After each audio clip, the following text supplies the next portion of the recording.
নমস্কার বন্ধুরা, বিদিশাস কিচেনে আপনাদের সবাইকে স্বাগত জানাই। আশা করি আপনারা সবাই খুব ভালো আছেন। আজ খুব সহজভাবেই আপনাদেরকে বাড়িতে কিভাবে বার্গার তৈরি করব সেই জিনিসটি আজকেরে দেখাবো। ফার্স্ট তো আমি কিছুটা বোনলেস চিকেন নিয়ে নিয়েছি, যার ভিতরে খুব বেসিক্স মশলা দিয়ে দিচ্ছি। আমি নুন দিয়েছি, গোলমরিচের গুঁড়ো দিয়েছি, সামান্য লঙ্কার গুঁড়ো দিয়েছি। আপনার বাড়িতে যদি বাচ্চা থেকে থাকে তাহলে আপনি অ্যাভয়েডও করতে পারেন। একটু গরম মশলা দিয়েছি আর আদা রসুনের পেস্ট দিয়ে দিয়েছি আমি ওর ভেতরে। তারপরে আমি কিছুটা মাংসের ওই স্মেল ভাবটা যাওয়ার জন্য আমি কিছুটা লেবু ওর ভিতরে অ্যাড করে দিয়েছি, যাতে জিনিসটা খুব ভালো এবং টেস্টি খেতে লাগে। তারপর আমি কিছুক্ষণের জন্য জিনিসটাকে ফ্রিজের ভিতরে রেস্টে রেখে দিয়েছিলাম।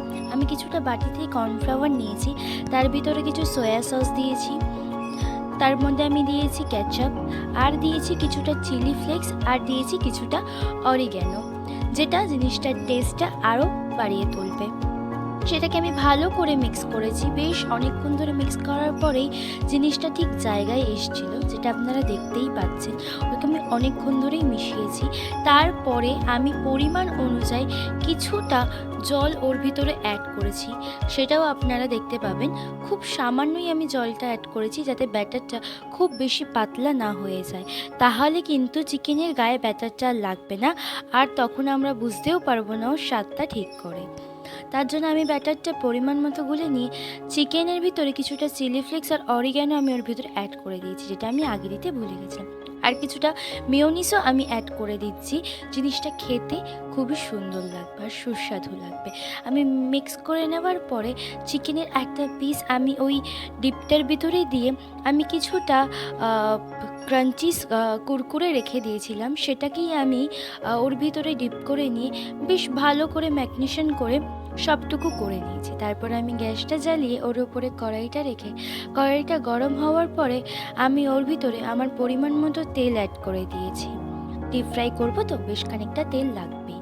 আমি তার ভিতরে ডিপ ফ্রাই হওয়ার জন্য যেই কুরকুরে টাইপসের চিকেনগুলোকে রেডি করেছিলাম, সেগুলো আমি ওর ভিতরে ছেড়ে দিচ্ছি। ওটা খুব ভালোভাবেই ক্রিস্পি টাইপসের হওয়ার জন্যই আমি করছি। আজকে আমি ক্রিস্পি বার্গার করব, তাই জন্য জিনিসটা ক্রিস্পিনেস হওয়াটা খুবই জরুরি আছে। আমার চিকেনগুলো ভাজা হয়ে যাওয়ার পরে আমার কাছে আরও যেসব চিকেনগুলো ম্যারিনেশন করে রেখেছিলাম, আমি সেগুলো সবাইকেই ডিপ ফ্রাই হতে খেতে দিলাম। আমি সুইগি থেকে আজও বার্গারের কিছু বান অর্ডার করেছিলাম সকালবেলা, যেগুলো খুবই তাজা অ্যান্ড ফ্রেশ ছিল।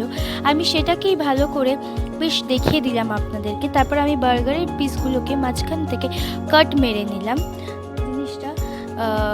তারপরে আমি একটু প্যানের ভিতরে কিছুটা বাটার অ্যাড করেছি। বাটার অ্যাড করার পরে বাটারটা যেই মেল্ট হচ্ছে, আমি চারিদিকে সেই বাটারটা মেল্ট করার লাগিয়ে দিয়েছি।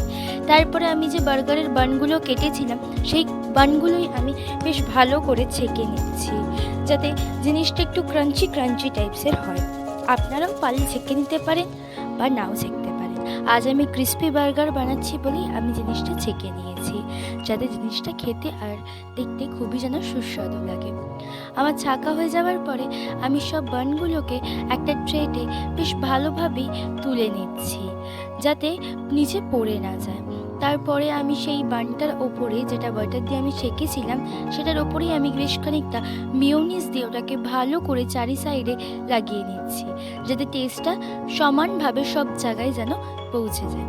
তারপরে আমি ওর ভিতরে আমি যেই স্যালাডগুলো কেটে রেখেছিলাম, কিছুটা শসা আর কিছুটা পেঁয়াজ আর কিছুটা লেটুস পাতা আমার কাছে পড়েছিল, সেটাই আমি অ্যাড করেছি। আর আমি যে ক্রিস্পি চিকেনটা বানিয়েছিলাম, আমি সেগুলোকেই বেশ ওর ভিতরে অ্যাড করে দিয়েছি।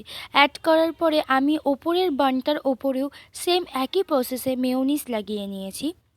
আর ওপরে আমি চিকেনটার ওপরে যে চিজগুলো আমি রেখেছিলাম, সেই চিজগুলো আমি দেওয়ার পরে কিছুটা মজরেলা চিজ আমার কাছে পড়েছিল, সেই মজরেলা চিজটাও আমি ওর ভিতরে অ্যাড করে দিয়েছি, বিকজ আমি স্লাইস চিজটা কিনতে পারিনি সুইগি থেকে।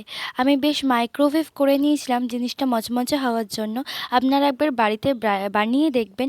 নতুন হলে সাবস্ক্রাইব করে যাবেন।